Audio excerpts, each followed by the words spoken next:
Good evening, everybody. It is 1:34 p.m. Sunday, October 19th, 2025, and in today's video, I'm going to be explaining and elaborating on utilizing time-based POIs.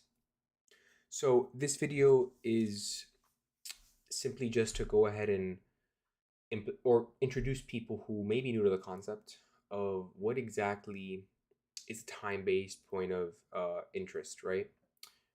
It's not a point of entry, it's a point of POI, not POE, right? So POIs don't necessarily have to be, just like a imbalance. It's a area in price that piques your interest. That's it. Where you would like to see a certain formation, where you like to see a certain reaction, or whatever it may be. Those are what POIs are. Now, like everything in ICT or everything in trading, really, if you grab the definition and you run with it and you try to incorporate it into every little thing on the charts, you're going to get a lot of false positives and a lot of things that will not end up working out. So you need to go ahead and incorporate discretion. It's very, very important. And two, put parameters on what exactly you're looking for, right? Because not every single POI is going to be valid, right? So this is going to explain which ones, for me, I tend to have more interest in, or which ones I like to see form that then go ahead and give me an entry. So we're going to start off by foundational information, concepts to understand before watching this lesson. So if you do not understand some of these concepts, I highly suggest you leaving this video, watching the rest of the Watt videos provided by Fear and I, and quickly come back to this video as soon as possible and finish it up with a fresh memory, right? So first foundational concept you need to go ahead and understand before understanding POIs or time-based POIs is PD arrays, right? So you can take order blocks, breakaways, breaker blocks, mitigation, equilibriums of a range, whatever it may be, as PDAs, fair value gaps, all that stuff. And those are PDAs that you're going to be looking at, premium discount arrays that can be implemented as POIs, right? So I would say most people who incorporate POIs look at premium discount ranges or PDAs to go ahead and validate a POI. So a lot of people look at a discounted fair value gap as a point of interest. Some people look at a higher time frame imbalance or higher time frame order block as an area that might interest them for entries, so on and so forth. But again, what makes those areas special is not the actual PD array, it's what's attached to it. So second thing, which is a segue from the first foundational concept, is true opens, right? This one, I would say for 99% of you guys, is very, very important. You might have that 1% who refrains from utilizing true opens. And again, to your own discretion, if you would like to go ahead and utilize true opens, but for me, they are extremely important.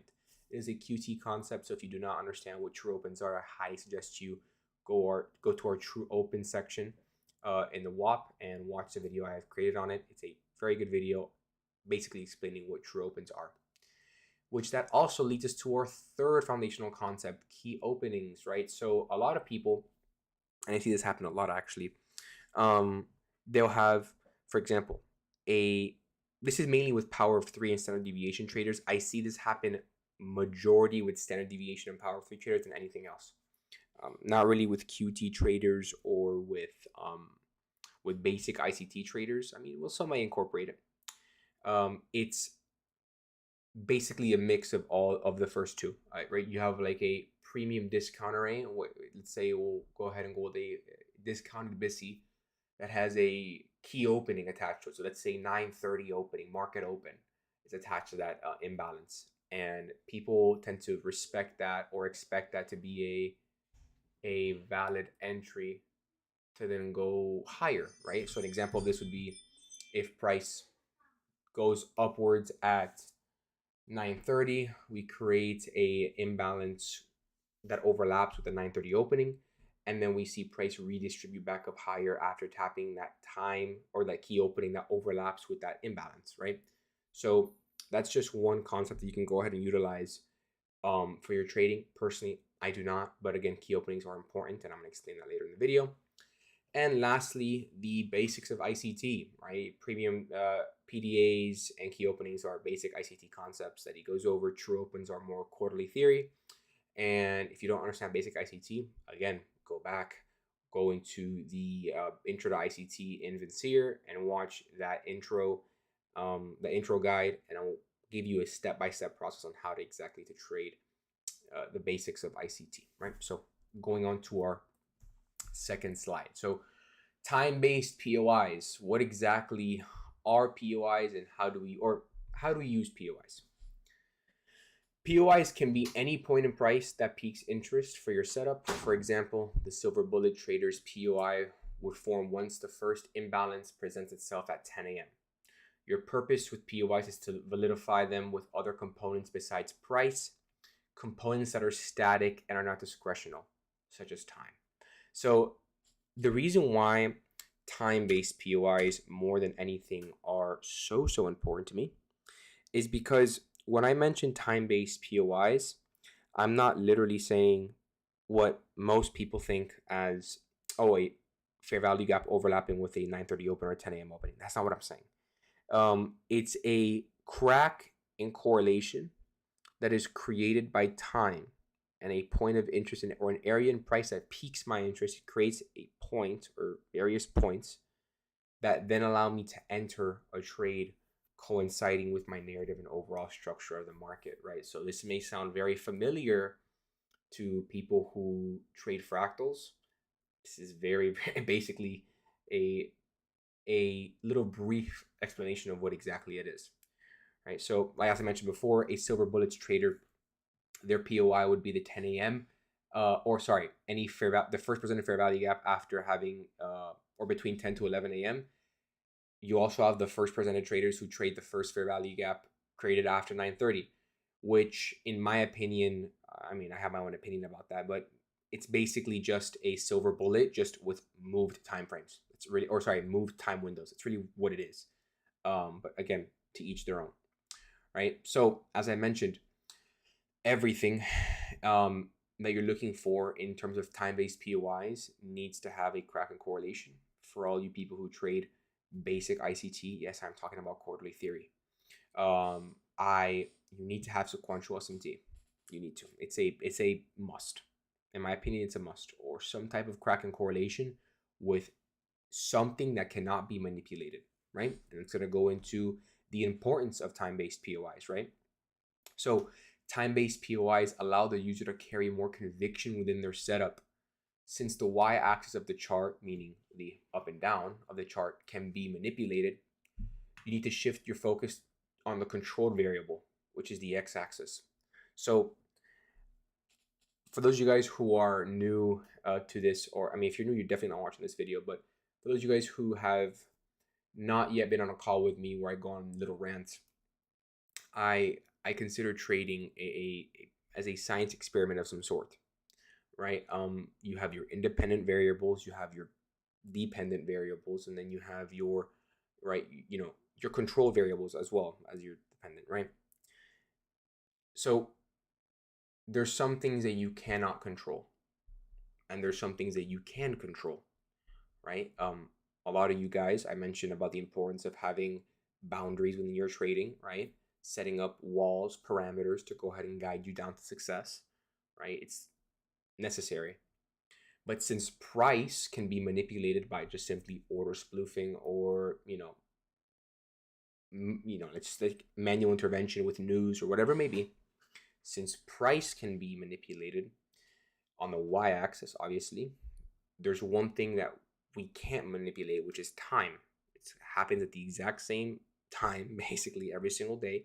That's the one thing that the market cannot manipulate, right? Time is the controlled coefficient in this equation, the controlled variable in your science experiment, right? So that's what you're going to be utilizing to go ahead and identify these time-based POIs. So as I mentioned here, true opens, NWOG, NDOGs, and also sequential SMT, or in general, any time-based Kraken correlation would be utilized as a area of confluence or POI of some sort, right? So true opens cannot be manipulated. It's the Q2 opening, Q2 opening of every second cycle opening of every quarter, right?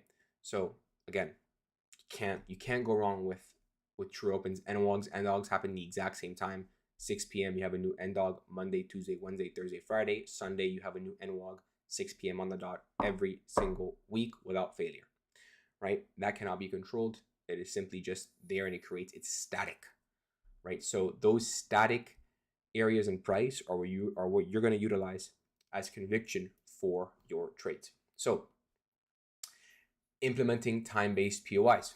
So for these you guys who trade the concepts I teach, this chart looks very familiar, right? This is a fractal on the chart, right? So your PDAs should be supported by a Kraken correlation that is not solely price-based. So yes, price-based Kraken correlation, as in, yeah, we have an SMT, right? One asset trades higher than the other, but again, what makes SMT special is a sequential aspect of it, not the actual SMT itself, right? Having a time-based POI, a time-based SMT is what makes that special, right?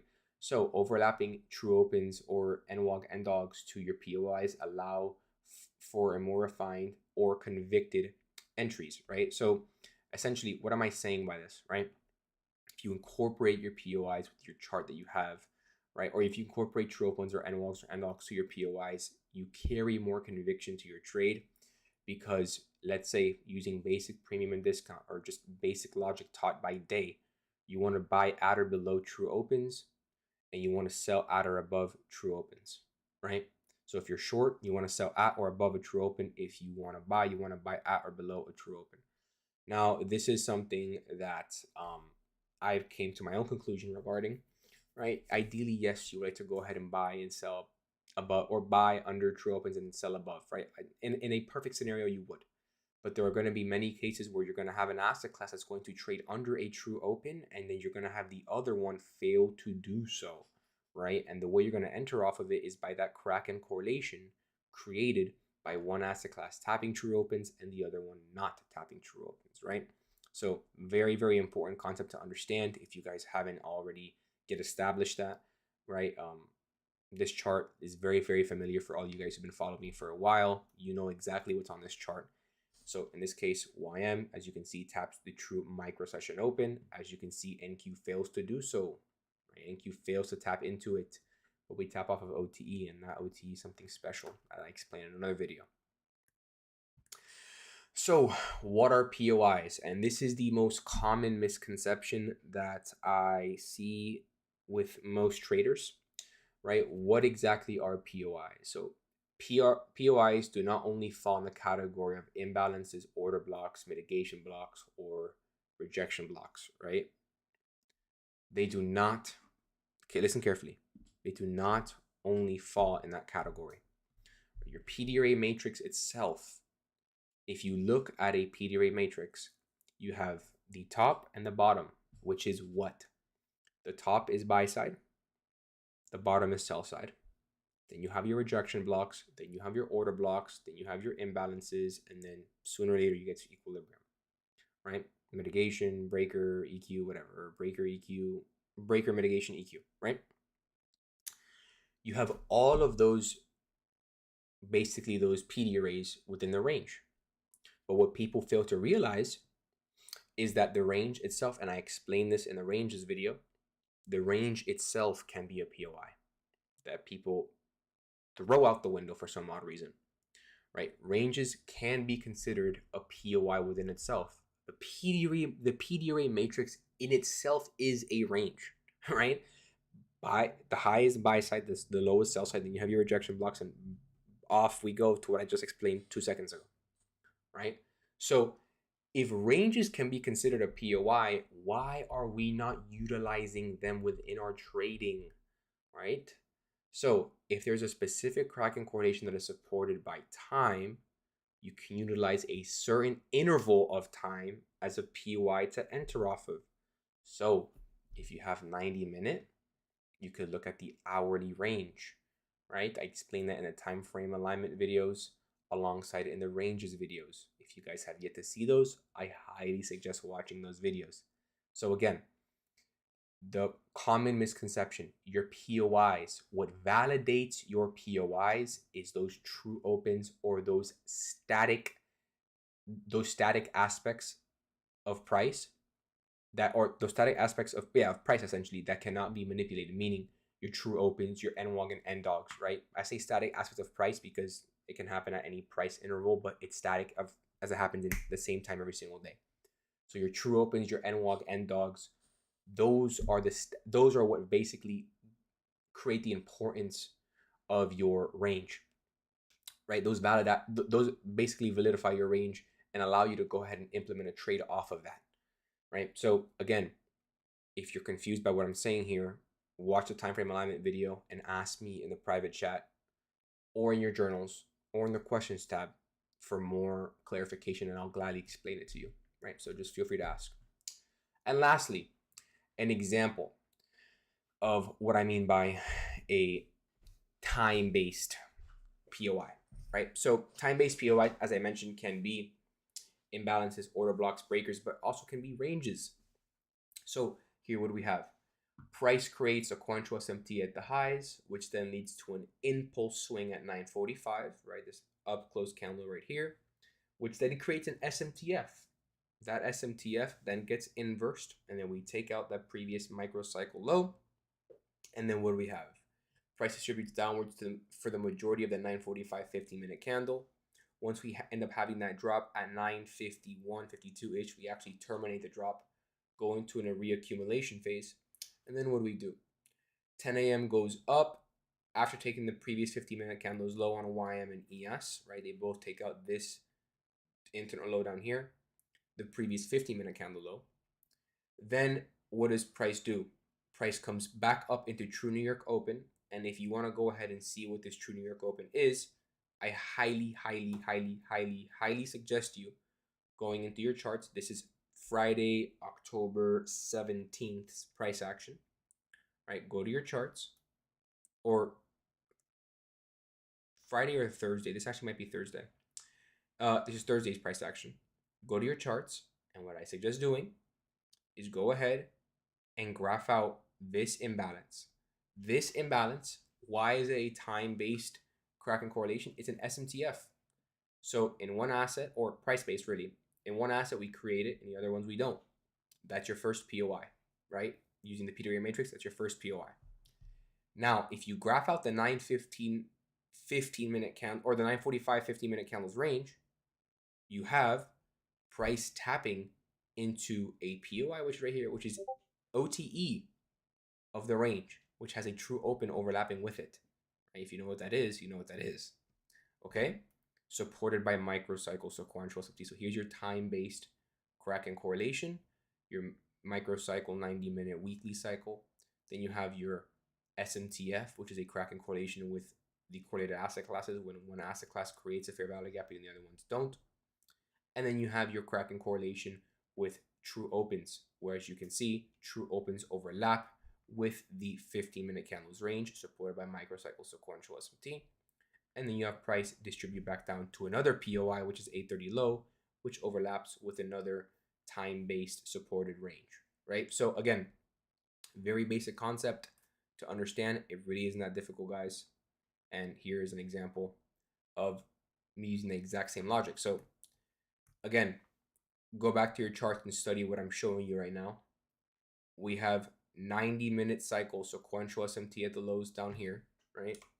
So with 90-minute cycle sequential SMT at the lows created, and with the 11 a.m. candle being an upwards distribution, we can graph out the 11:45 high, or sorry, the 11 a.m. high to the 11 a.m. low, and then you have a range. And then what happens if you were to go on to the lower time frame? You would see that what does price do? You have true PM open, which is at 130, and then you have one asset class being NQ, which goes ahead and trades into it, as every asset class does. The first tap was at equilibrium of the range. As you can see, there's no valid true opens overlapping with this. Of course, there's true day open overlapping perfectly with OTE on NQ. But since YM was the weaker asset class, it went ahead and dropped more, hit equilibrium, hit a discounted imbalance with that. Then what did it do? Consolidated, came back up, came back down, tapped into the true open once it was created. Also overlaps with the current range, the hourly range that we're utilizing, and then distributes back up to buy side, right? So again, very simple concept using time-based POIs. This is basically a cookie or a broken down version of what I teach you guys, or what you guys know as my entry model. So if there's any questions you guys may possibly have, feel free to go ahead and ask me, and I'll gladly assist you guys. Right? Hope you guys have a lovely day, and I'll talk to you guys soon. Peace.